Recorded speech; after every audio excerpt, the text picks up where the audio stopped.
this feeling. I just wanna stop the world from spinning, slow it all down for a minute, so that I can take it in. I can take it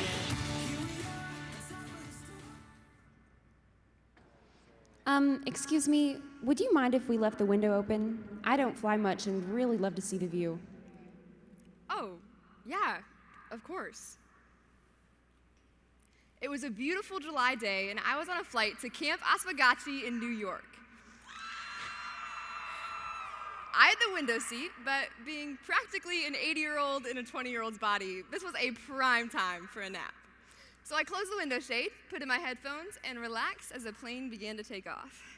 And then, well, you heard the woman's kind request. So I opened the shade and tried my best to doze off, fully knowing that there'd be a sweet little lady just, peering over my shoulder the entire time. Oh well. Fast forward 2 hours, and I woke up as the cabin lights turned on, and I blinked hard trying to get my eyes to focus. Looking around, I saw the woman next to me still staring out the window with eyes so wide, you'd think she was watching an IMAX movie. Turning to me, she asked, "Did you know we just flew over Niagara Falls?" Niagara Falls? I just missed flying over Niagara Falls? That seems like a pretty big thing to miss. Literally, it's the most powerful waterfall in the United States and among the top 10 biggest waterfalls in the world.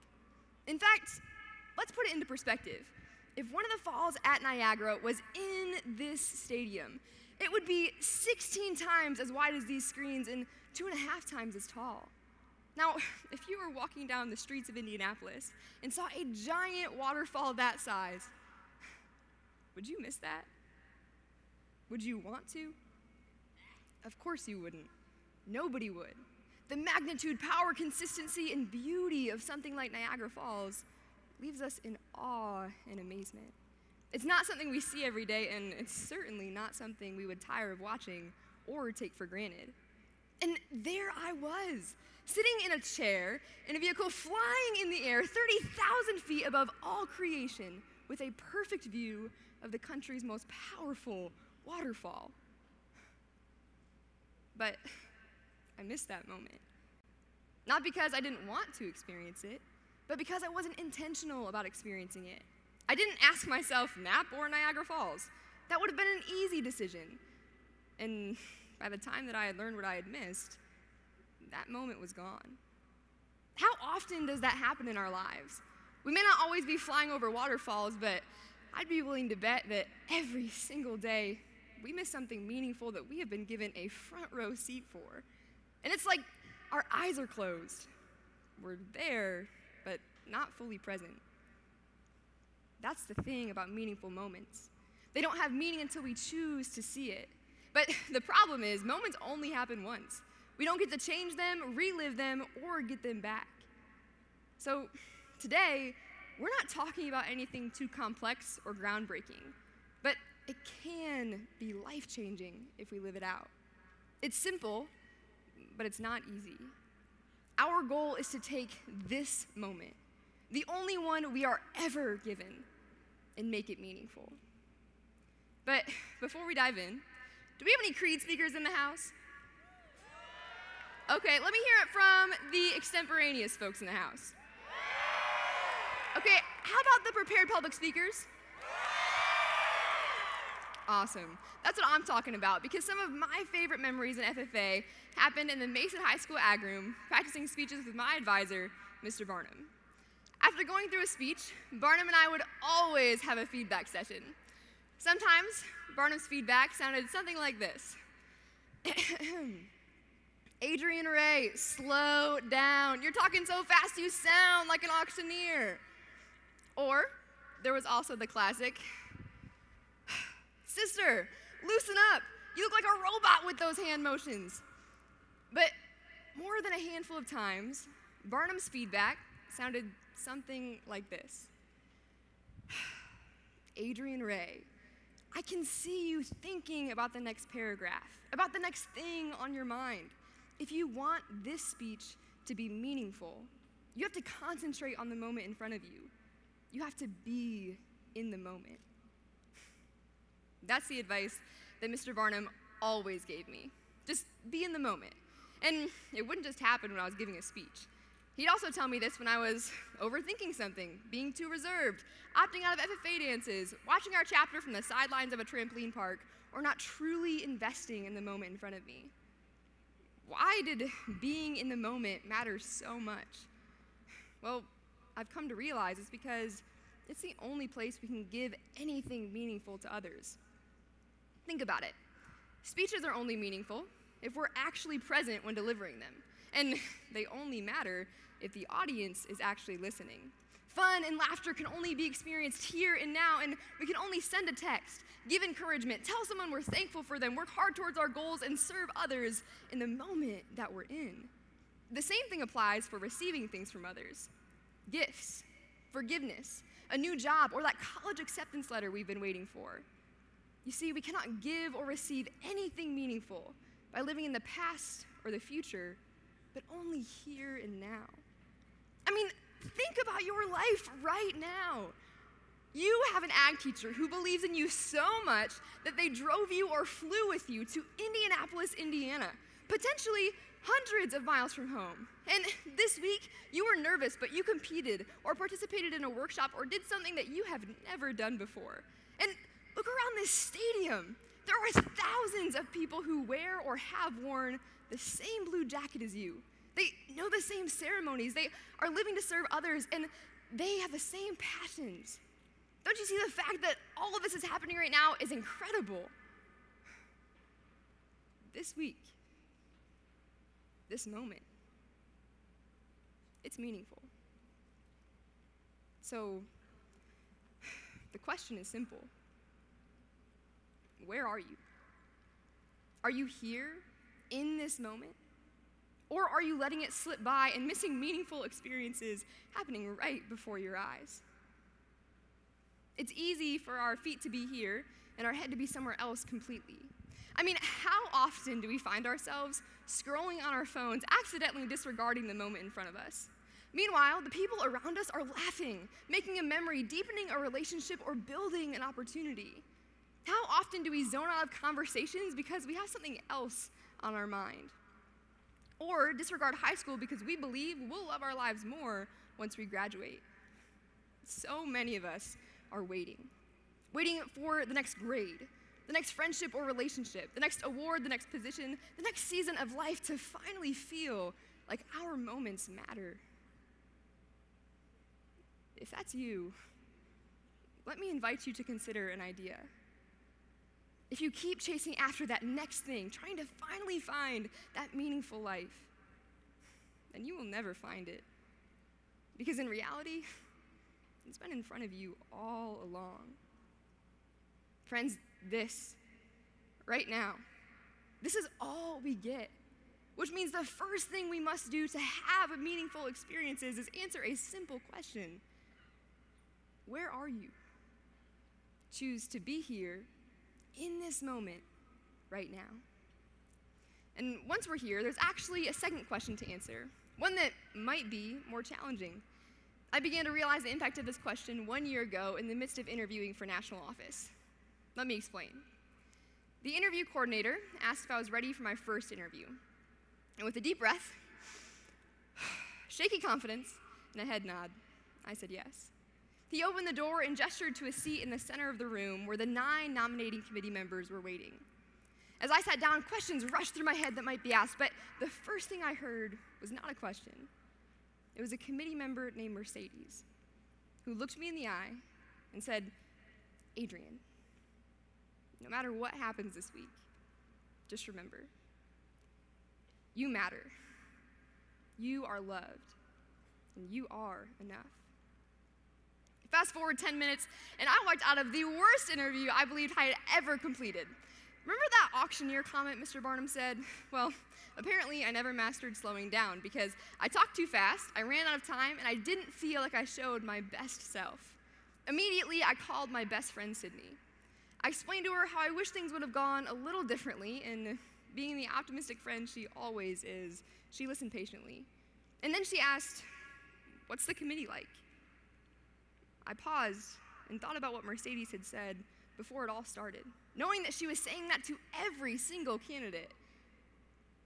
As I explained to Sid, it dawned on me that Mercedes was not waiting around for a meaningful moment.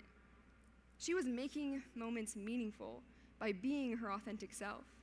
You see, Mercedes knew her gifts: encouragement, compassion, thoughtfulness, confidence. And she used those gifts to serve others, to make every moment meaningful for the people around her. She sure did for me that day. This year, I've been incredibly grateful to learn from many of you what it looks like to make moments meaningful by being our authentic selves. Like my friend Brianna from the state of Maryland. When I walked in their chapter banquet in February, Brianna was the bright, smiling face that greeted me at the front table. Later, she was the one joyfully serving cake while everyone else ate their food. And that night, I watched her shine as she delivered the FFA creed flawlessly with a joy and enthusiasm that I had never seen before. Brianna brought her joy and selflessness to every situation, which made those moments meaningful for the people around her. And I know Brianna's in this room right now, so let's give her a round of applause.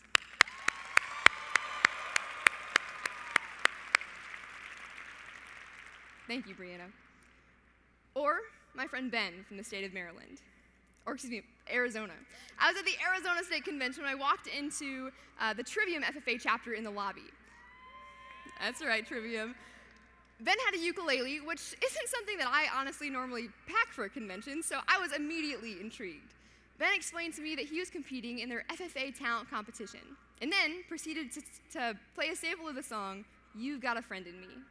Then Ben turned to me and asked if I would like to learn. You see, Ben brought his talent, thoughtfulness, patience, and friendly spirit to that moment, which made it incredibly meaningful. Now, Ben isn't here, but his chapter is. Let's give Ben a round of applause.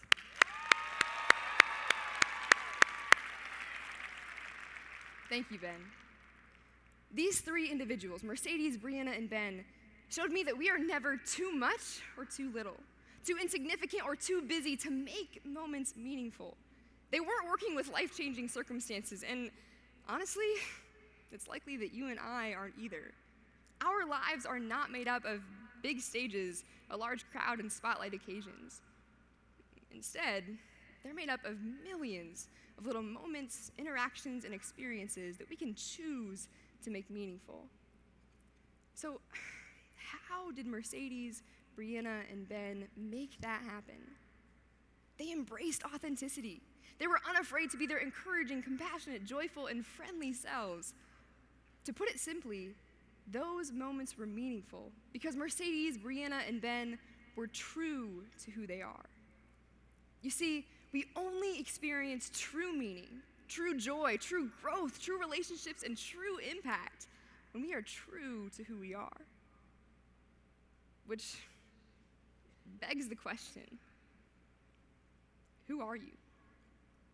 And are you showing up in every moment of life as the best version of yourselves? It's easy to let insecurity, doubt, or comparison make us believe that we have to be something else in order to feel like our life matters. But the truth is, if you want your life, conversations, classes, job, relationships to feel meaningful, then we must bring our authentic selves to the moment. We must use our strengths to make our life in this world the best it can be. Now, maybe you don't know exactly who you are or what your strengths are yet, and that's okay. But now is the time to start figuring it out. Maybe your strength is compassion, thoughtfulness, encouragement, grit, determination, joy, intelligence, charisma, humility, confidence, quirkiness, steadiness, energy. I don't know what your strengths are, but I know you have them, and our world needs them. Our world needs every single one of us to be the best versions of ourselves and use our strengths to do something that counts. Now, we've covered a lot of ground today, but all of this comes down to two simple questions. Where are you, and who are you? These questions might be simple, but the way we go about answering them can significantly shape our lives. So, let's try it out. Number one, where are you? Right now, I'm in Lucas Oil Stadium with about 10,000 people who I feel incredibly grateful to share this moment with. It's been a pretty incredible week. Maybe your week has been filled with moments of nervousness before competing, moments of new friends or new experiences, of victories or losses. Maybe it's been filled with moments of laughing uncontrollably with your chapter or great life talks with your advisor. But meaningful experiences like these don't just happen at National Convention. The truth is that in any given moment, our answer to the question, where are you, could be anywhere. Home or school, National Convention or Niagara Falls, in the middle of our favorite place or in the middle of a foreign country, in the middle of our best day or our worst day. But the truth is, that doesn't matter. The location itself doesn't matter. What does matter is the fact that we are always choosing to be one of two places, in this moment or somewhere else. So the choice is always yours. Choose this moment. Number 2, who are you? Truth is, I can't answer this one for you. Nobody in this world can. But I can confidently say that you are you for a reason. I mean, look around. You are the only you on the face of this planet. That's no coincidence. Our world is waiting for us to be the best versions of ourselves. Because we must understand something. Meaningful moments don't just happen for us to experience, but they can be made by us to bring meaningful experiences to our world.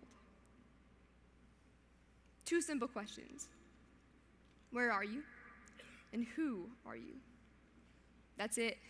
That's all it takes. Right now, where we are and who we are, it matters. In fact, it's all we ever really have. So welcome to this moment. National FFA, make it meaningful.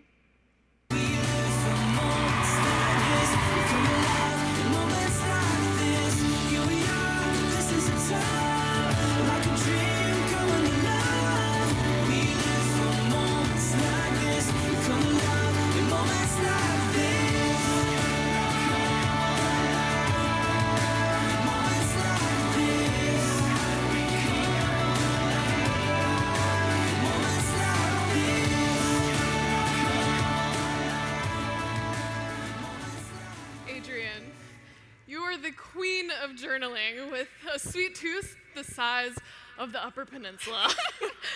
We've learned that you're a Venmo wizard and great at reply all on emails. We love you as much as you love Ben Rector and summer camp. We've always been appreciative of your ability to keep us on task, even when we're being a little too rowdy. Because you love quotes, we have our favorite Adrian quote. Anything worth doing is worth doing well. Thank you for living that out this year and showing us how to be more intentional with our moments. Every moment with you is meaningful. Members and guests, your Eastern Region Vice President, Adrian Schunk.